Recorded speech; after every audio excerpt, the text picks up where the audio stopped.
Hi comrades, இன்றைக்கி நம்ம பார்க்க வந்துற கம்ப்ளைண்ட் என்னென்னா, ஒரு ஃப்ரண்ட் லோடு வாஷிங் மிஷின் தண்ணி வெளில போகல, CH4 எரர் காட்டுதுன்னு சொன்னாங்க கஸ்டமரு. நம்மள கொஞ்சம் ஒர்க்கில் இருக்கனால, ரெகுலர் கஸ்டமர் வீடு தான், கொஞ்சம் ஒர்க்கில் இருக்கனால ஒரு 2 நாள் கழிச்சு வந்துட்டோம். தண்ணி உள்ளே இருந்துச்சு. உள்ளேருந்து தண்ணி வெளில எடுத்தால் ஒரே ஸ்மெல்லு கைஸ். அப்புறம் சரின்னு சொல்லிட்டு எல்லாம் தண்ணியும் ட்ரைன் அவுட் பண்ணிவிட்டு வெளில எடுத்துகிட்டு திரும்பி பம்ப் மோட்டரை பிரித்து உள்ளே பார்த்தா அதில் மாட்டியிருந்தது ஒரே ஒரு சைட் பின், ஹேர் பின், அதாவது லேடிஸ்லாம் தலையில் போடுவாங்களே அந்த ஒரு ஹேர் பின் கைஸ். அந்த ஒரு ஹேர் பின் மாட்டிக்கிட்டு அந்த பம்ப் மோட்டரை ஓட விடாமல் பண்ணிடுச்சு. பார்த்தீங்கன்னா தெரியும் கைஸ், இந்த ஹேர் பின் தான்.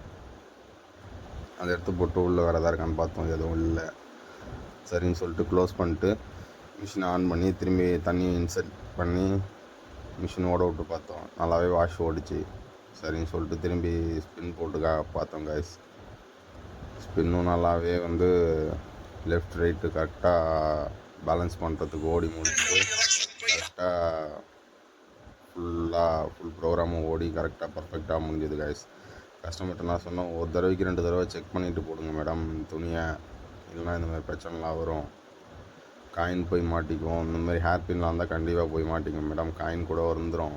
இந்த மாதிரி ஹேர் பின்லாம் கண்டிப்பாக மாட்டிக்கும் அப்படின்னு சொல்லிட்டு ஃபுல்லாக ஸ்பின் ரன் பண்ணி பார்த்தோம். எந்த ஒரு ப்ராப்ளமும் இல்லை, பக்காவாக ரன் ஆயிடுச்சு கைஸ். அதுக்கப்புறம் அவங்கள்ட்ட சொல்லிவிட்டு எப்படி மிஷின் யூஸ் பண்ணணும்னு சொல்லி ஒரு தடவை சொல்லி கொடுத்துட்டு அமௌண்ட்டை கலெக்ட் பண்ணிட்டு கிளம்பிட்டேன் கைஸ்.